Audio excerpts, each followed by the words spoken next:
Exam revision point में आपका स्वागत है। और आज हम 20 नवंबर 2023 के सारे क्वेश्चंस लेके आ गए हैं जो भी प्रॉफिट एंड लॉस से पूछे गए थे। तो चलिए स्टार्ट करते हैं पहले क्वेश्चन के साथ।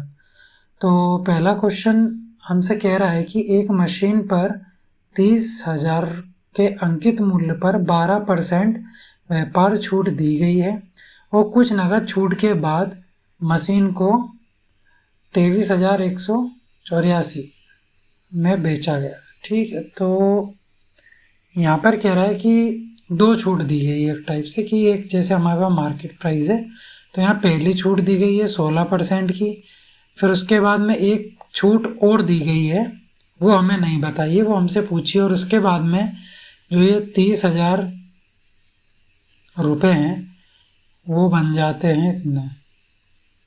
तो ये कहना चाह रहा है इतने से इतनी हो गई वैल्यू, तो हमें जानना है। तो देखिए ओवरऑल कितने गुना हो गई, ये कैसे पता करेंगे हम? तो वो हम पता करते हैं फाइनल अपॉन में इनिशियल से। कैसे? फाइनल अपॉन में इनिशियल से।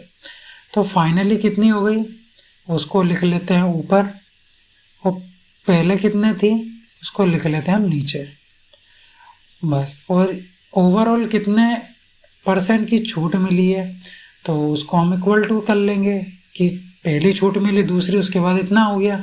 तो वही हम यहाँ देख रहे हैं। तो ये कितने छूट के बराबर है? तो पहली तो 16% की छूट आई, तो 16% की छूट मतलब 84/100। और दूसरी हमें निकालना है, वो हमें पता नहीं है। यहाँ से x की वैल्यू निकालना है हमें, तो x को यहीं रहने देते हैं, मतलब इधर x को कर लेता हूँ मैं। ठीक है, चलो इधर ही कर लेता हूँ, नहीं तो कन्फ्यूज हो जाओ। चल, तो अब आ जाएगा ये जो 84/100 है, हम ले आएंगे उसको इस साइड में। तो इसको इस साइड में ले आएंगे तो उल्टा हो जाएगा, और इक्वल टू x% जो हमें निकालना है। 2 0 से 2 0 तो कट जाएंगे, 3 से चला जाएगा ये 10 बार। ठीक है, तो 1 0 और बचेगा। 3 से गया 7 बार 21, फिर 7 बार 21, फिर ये गया कितनी बार? 2 बार 6, और ये 8 बार। फिर उसके बाद में कैसे काटे हम इसको? फिर ये 4 से काट लेते हैं। 4 दूनी 8, 4 एकम 4। ठीक है, 4 से इसको काटो। 4 से एक बार जाएगा 4, बचा 3, 37। फिर 37 बचा है, फिर इसको काट दो 9 से। 4 से काट रहे हैं ना, 36। ठीक है, फिर बचा 1, फिर जाएगा 4 से 3 बार 12, फिर बचेगा हमारे पास, और फिर चला जाएगा 4 से 2 बार। तो अब हमारे पास x% बराबर बचा है 193.2 अपॉन में 100 और इंटू 21, इतना बचा हुआ है। अब इसको कैसे काट लें? अब इसको फिर 3 से 7 बार, 3 से 6 बार, 18, 12, फिर 12, फिर 7 से चला जाएगा, कितनी बार जाएगा 7 से? ये 9 बार, फिर 2 बार, 56, और हम ठीक है ये आ गया।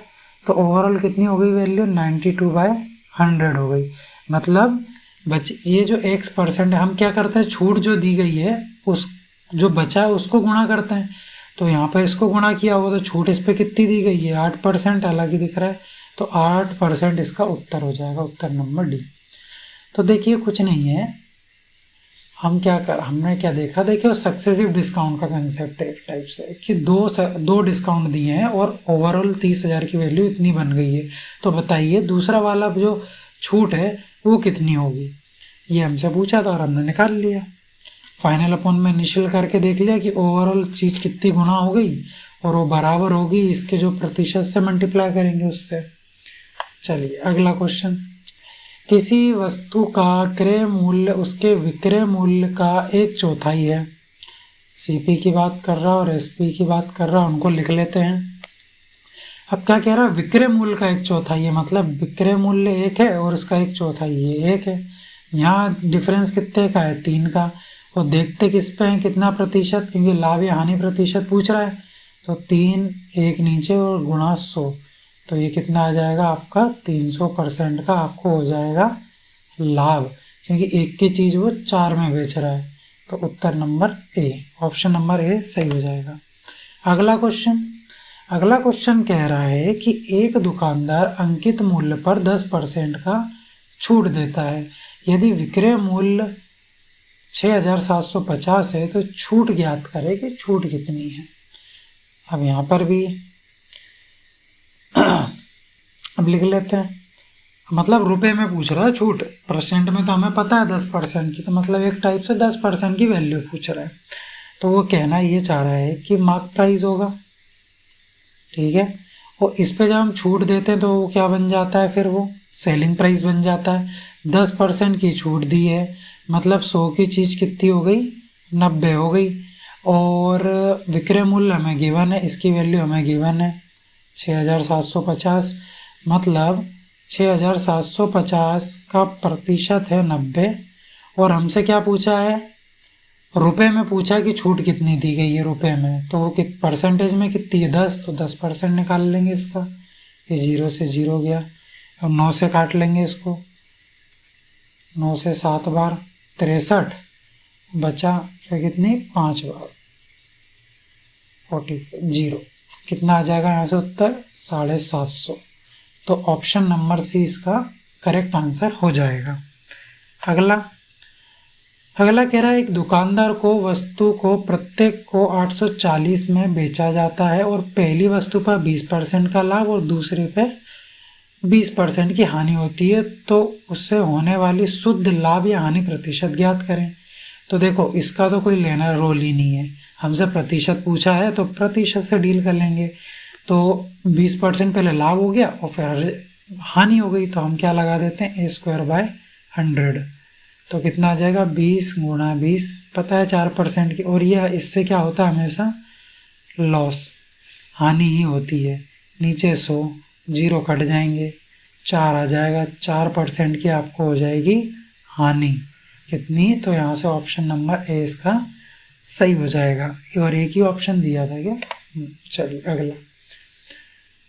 एक दुकानदार ने, ये दुकानदार को भैया किकानदार क्यों लिख लेते हो यार, कितना अजीब लग रहा है किकानदार, तो ठीक है इसको ऐसे ही पढ़ लें क्या। एक किकानदार ने 60 रुपये प्रति दर्जन की दर से, दर कितनी है 1 दर्जन, उसने कितने के खरीदे 60 रुपये के, और फिर क्या कह रहा उसने 6 प्रति अंडे, मतलब एक अंडा 6 रुपये का बेच दिया, ये कह रहा है। यहाँ तो दर्जन की बात हो रही है, तो 12 दर्जन, 4 दर्जन 60 रुपये के होंगे, तो एक कितने का होगा, एक अंडा 5 रुपये का हो जाएगा 12 से कट जाएगा, तो ये हो गया आपका, ये खरीदा था उसने, तो ये हो गया CP, और इतने में उसने बेच दिया, ये हो गया आपका SP। तो यहाँ से आप कर लीजिए SP/CP बराबर SP कितना है, ऊपर लिखो CP नीचे, डिफरेंस कितने का, 1 का 5 की चीज़ 6 में बेच दी, मतलब 1 का फ़ायदा हो रहा है, 1 का फ़ायदा 5 पे हो रहा है, परसेंटेज कितना आ जाएगा यहाँ से 20%, उत्तर हो जाएगा आपका ऑप्शन नंबर बी, यहाँ से आपका सही हो जाएगा उत्तर। ठीक है, चलिए आगे नेक्स्ट देखते हैं। कह रहा है कि एक वस्तु का मूल्य उस मूल्य पर अंकित किया जाता है जो 20% का लाभ देता है।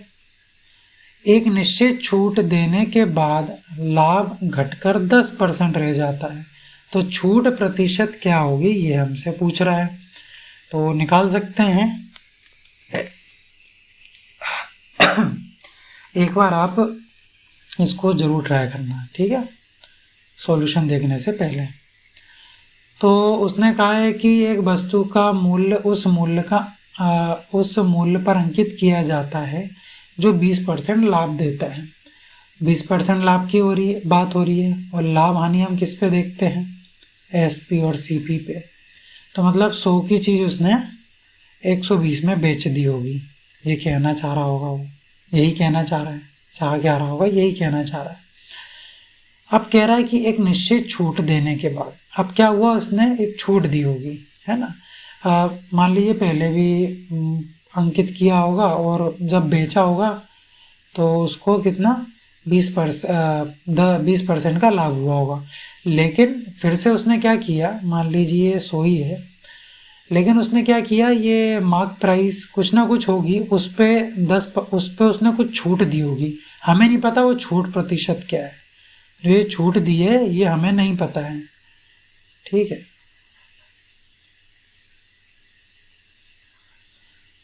ठीक है, अब यहाँ से ये छूट देंगे तो ये क्या आ जाएगा, सेलिंग प्राइस आ जाएगा। अब ये जो छूट का परसेंट है ये हमें नहीं पता है, लेकिन इतना पता है कि अब जो लाभ है वो घटकर कितना हो जाता है, 10%। मतलब अब वो 110%, मतलब 100 की चीज़ उसको 110 में बेचना पड़ रही है। तो पूछ रहा है छूट प्रतिशत क्या होगा, तो यही पूछ रहा है। तो यहाँ देखिए कि 100 वो छूट परसेंट वही होगा जो कमी आई होगी। तो यहाँ पर देखिए डिफरेंस कितने का, 10% का आ रहा है। वो किस पे देख रहे हैं हम कंपैरिजन, पहले वाले से, कि पहले 120 था, बाद में प्रॉफिट 110 ही हो रहा है। तो ये तो 10 है, पहले कितना 120, उस पे देखेंगे हम। हमेशा जो चीज़ में चेंजेस आता है, कोई भी प्रतिशत का चेंज आ रहा है, वो ये देखते हैं कि पहले कितनी थी और बाद में कितनी हो गई, ठीक है। तो ये पहले वाली वैल्यू थी कि पहले इतना मतलब उसको प्रॉफिट मिल रहा था, बाद में कितना हो गया, बाद में सेलिंग प्राइस कितना हो गया, ठीक है। तो पहले इतनी थी, बाद में इतनी होगी, 10% पहले की 120 का कितना परसेंट, ऐसे निकाल लेंगे कि 0 से 0 गया, 2 6 12, 2 5 10, ये 3 से जाएगा और ये 25। तो हमारे पास बचा 25 को डिवाइड करेंगे 3 से, तो 3 8 24, यहाँ पर आ जाएगा 1।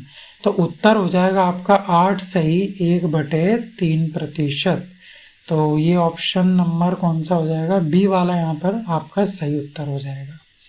तो अगला, चलिए लास्ट क्वेश्चन था। तो अब हम मिलेंगे नेक्स्ट वीडियो में। वीडियो अच्छी लगी हो तो आप वीडियो को लाइक करें और चैनल को सब्सक्राइब करें और ज़्यादा से ज़्यादा इस वीडियो को शेयर करें। और अब हम मिलेंगे नेक्स्ट वीडियो में।